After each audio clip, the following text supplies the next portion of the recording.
or adults say, "Oh, you did amazing, you had to be outstanding." And like in kindergarten, you would pick up a trash, you would do something good, and you get this special star sticker on you, and you'd be superstar of the day. Well, today I want to introduce you the quote, "If you want to stand out, don't be different and be outstanding," by West. So, I disagree with this quote for 2 reasons. One, even if you be outstanding, you won't always stand out. And even if you are outstanding, you won't always get to your goals because you might not be good enough. Because there's always someone even more outstanding than you.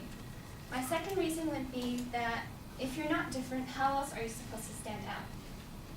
Because, okay, so being outstanding isn't always that great, I guess, because it makes you the same with other people, and you're on the same level as other people, and you don't really stand out because you guys probably have like the same qualities, or you would be doing the same things. In high school, I went to Dunbar High School, and it was full of Asians, so everyone's all smart. You could be outstanding, but you can't stand out. And that was proven with my friends, where people were comparing each other to what university we got into. So yeah, that's that. And being different is not bad. Like usually, like the movie Mean Girls? Yeah? Well, the I forgot what they were called, but like what's her name? She was blonde, that's all I remember. And she, like, they're all the same, they're all snobby and rich, and, they dress the same, dress pink every Wednesday or something. And obviously, yeah, everyone liked them because they were rich and popular, but no one actually liked them because they weren't really their own person, they were just their own clones. Like we had today in high school where, like, it sounds cliche, but cliques. And so if you're not different, you won't stand out. And no one's gonna really like you, I guess. Not like that, but like you won't catch anyone's eye if you're not different.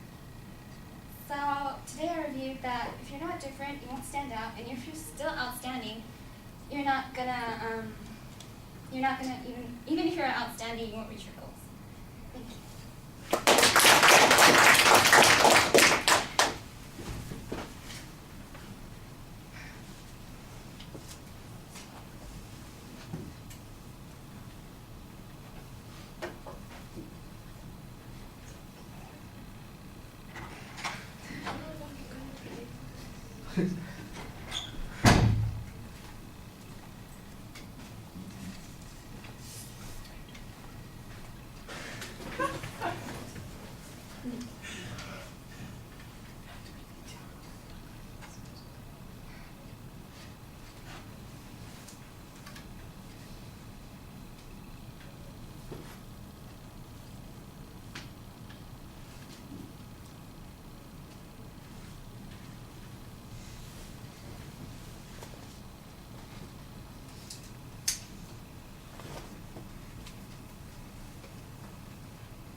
All right, the visualization and the attention device was fine. I thought that the quote was a little bit awkwardly phrased. I think you probably want to read it directly so that you make sure you get it accurate, because I think you missed the point. But when you gave us your thesis statement, that was very solid. We knew where you were going and the point of view that you had. I think that was solid.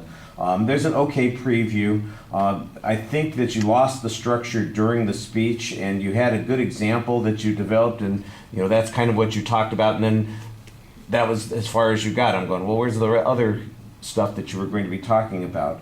I like the visualizations that you came up with occasionally. I thought that they evoked a lot of response from the audience, talking about the high school that you went to, and then using the movie that you referred to. When you were speaking about the movie, for instance, I thought you had some nice inflection in your voice that added a little bit more to what you were talking about. It made it seem a lot more engaging. Generally, your pacing is good. You have a few indicators when you're gesturing, nothing that was problematic. I think there's some things that could be more engaging. You smile occasionally, so you seem animated, but I think, again, you could probably have a little bit more variety in your expression. Your eye contact is inconsistent. You have a tendency to kind of look down at the front of the room, and it's not like it doesn't look like you're deliberately avoiding people, but it doesn't look like you're engaging people either. It's just like, I'm talking, and it makes it look like you're internalizing and thinking to yourself, what am I going to talk about, instead of connecting with the people that you're talking to. So that's a little bit of a problem. Your anxiety is coming out in your feet. You keep rocking forward and back on your feet. You step forward on one foot and then back on the other, and that's where all of your nervous energy is coming out, and you do that throughout the presentation. So, I mean, if you do that occasionally, it looks like you are just, kind of shifting your position. But when you do it as frequently as you're doing it, it looks like it's one of those things that little kids do when they're rocking themselves to sleep. They're trying to get themselves into a particular comfort zone, and that's what it looks like you're doing. I think you rushed the exit at the end, but that you did a lot of good things in the presentation when it came to delivery. All right, thank you.